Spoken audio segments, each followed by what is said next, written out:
محبت اعتبار کا نام ہوتا ہے، جب اعتبار ہی نہیں تو محبت کیسی؟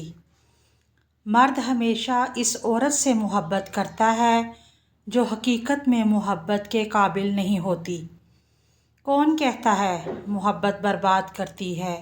کوئی کرنے والا ہو تو دنیا یاد کرتی ہے۔ مرد ہو یا عورت، اگر ہوس کے راستے پر چلنے لگے تو ان کی منزل کوئی ایک شخص نہیں ہوتا۔ عورت کو بد کردار کہنے والا مرد جب رات کو ہوس پوری کرنے اترتا ہے تو وہی عورت کو پاؤں تک چومتا ہے۔ کوئی بھی انسان اتنا خوبصورت نہیں ہوتا جتنا اس کو اس کا چاہنے والا بنا دیتا ہے۔ اگر عورت اپنی دو باتوں پر دھیان دینے لگے تو مرد کو عشق کی بیماری لگنا شروع ہو جاتی ہے، اپنے مستقبل اور خوبصورتی پر۔ دھوکہ دینے کے 1000 طریقے ہیں، لیکن سب سے گھٹیا طریقہ محبت و ہمدردی کا دکھاوا کرنا ہے۔ نکاح کر کے ساتھ لے جانے والا ناپسندیدہ مرد منہ کالا کر کے چھوڑ جانے والے محبوب سے لاکھ درجے بہتر ہے۔ کبھی بھی کسی کو مکمل میسر نہ آؤ، یقین کرو ذلیل ہو جاؤ گے۔ اور بے شک خدا کا فرمان ہے کہ میں تمہیں اس چیز سے محروم کر دوں گا جس کی تم قدر نہیں کرو گے۔ پہلے لوگ شادیاں نہیں خوشیاں کرتے تھے، اب لوگ شادیاں نہیں ایگریمنٹ کرتے ہیں۔ مرد کا ایک بڑا مسئلہ یہ بھی ہے کہ اسے دوست کے روپ میں ایک لبرل عورت چاہیے اور بیوی کے روپ میں ایک مذہبی عورت۔ اچھے لوگ ان روشنیوں کی مانند ہوتے ہیں جو فاصلوں کو تو کم نہیں کر سکتے مگر منزل کو ضرور آسان بنا دیتے ہیں۔ عورت جب بغاوت پر اتر آئے تو اس سے بہتر بغاوت کوئی بھی نہیں کر سکتا۔ لفظ محبت عزت مانگتا ہے، عزت کیجیے محبت بھی ہو جائے گی۔ بعض اوقات محبتیں ہمارا دامن بھرنے کے بجائے ہمیں خالی کر جاتی ہیں۔ عورت سے محبت کرنا مرد کی سرزد میں ہے مگر اس کی عزت کرنا اعلیٰ ظرفوں کا شیوا ہے۔ بانو قدسیہ کہتی ہے، مرد کے دکھ بے زبان ہوتے ہیں، وہ تو 4 دوستوں میں بیٹھ کے رو بھی نہیں سکتا، اپنے درد کا پردہ رکھتا ہے۔ انسان بہت خود غرض ہے، پسند کریں تو برائی نہیں دیکھتا، نفرت کرے تو اچھائی نہیں دیکھتا۔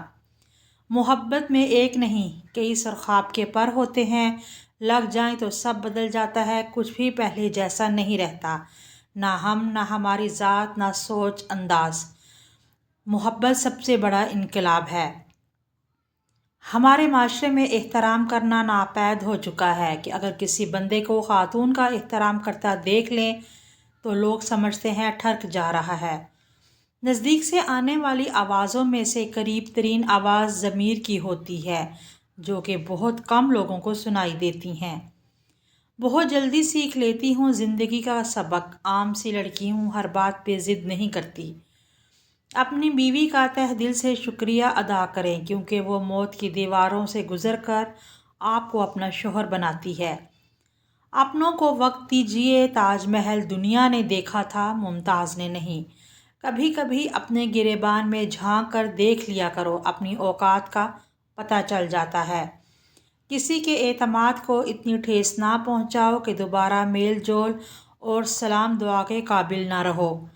کبھی کبھی انسان اپنی ذات سے اس حد تک بیزار ہو جاتا ہے کہ دل کرتا ہے کسی کونے میں بیٹھ کر خود کے سامنے ہی ہاتھ جوڑ لیے جائیں۔ اگر آپ اپنے من پسند انسان کے ساتھ ایک طویل عرصے تک بنا دل دکھائے گزارنا چاہتے ہیں تو آپ اسے کبھی یہ مت کہنا کہ مجھے آپ سے محبت ہے۔ جو سہ رہا ہوتا ہے وہی جانتا ہے کہ وہ کس قدر اذیت میں ہے، باقی تو قیاس صرف سید ہی کر سکتے ہیں۔ انسان ہمیشہ سخت مزاج اس وقت ہوتا ہے جب لوگ اس کے نرم مزاج سے ناجائز فائدہ اٹھا کر اسے تنگ کرتے ہیں۔ کم ظرف اور بے ضمیر لوگوں کا ہی یہ طریقہ ہوتا ہے کہ وہ پہلے دوسروں کو اپنے ہونے کا احساس کرواتے ہیں اور پھر بعد میں جب وہی لوگ ان کی موجودگی میں محبت اور فکر کے عادی بن جاتے ہیں تو انہیں چھوڑ جاتے ہیں۔ جہاں پر باتیں دلوں کو زخمی کرنے لگ جائیں وہاں باتیں ختم کر دینی چاہیے۔ جس عورت یا مرد کا نام ایس سے شروع ہوتا ہے وہ عورت یا مرد زندگی میں کچھ بھی کر سکتے ہیں، ان کے لیے کچھ بھی مشکل نہیں۔ کچھ تکلیفیں ایسی ہوتی ہیں جن میں آنکھیں نہیں بلکہ دل رو پڑتے ہیں، جنہیں چن لیا جائے، ان پہ تبصرے نہیں کیے جاتے، ان کا تو بس احترام کیا جاتا ہے۔ جن کو اپنے وعدوں اور محبت کا قیاس ہوتا ہے وہ بن کہے ہر جگہ ساتھ دینے کو موجود ہوتے ہیں، ایسے ہی لوگ دلوں میں آباد ہوتے ہیں، اور یہ ایسے ہی لوگ ہیں جن کے لیے جان تک دی جا سکتی ہے۔ اس مرد کے دل میں دوسری بیوی ضرور ہوتی ہے اور عورت کو شک تک نہیں ہوتا، جو عورت کو ہر بار کہتا ہو کہ مجھے تم جیسی ہی بہت مل جائیں گی۔ جب آپ کسی کو عزت دیں تو ساتھ پھکی بھی دے دیا کریں تاکہ وہ ہضم کر سکیں۔ وہی بچے ماں باپ کے بڑھاپے کا سہارا ہوتے ہیں جنہوں نے انہیں بوڑھا کیا ہوتا ہے۔ بات ساری ظرف کی ہوتی ہے، ورنہ جو رو سکتا ہے رلا بھی سکتا ہے۔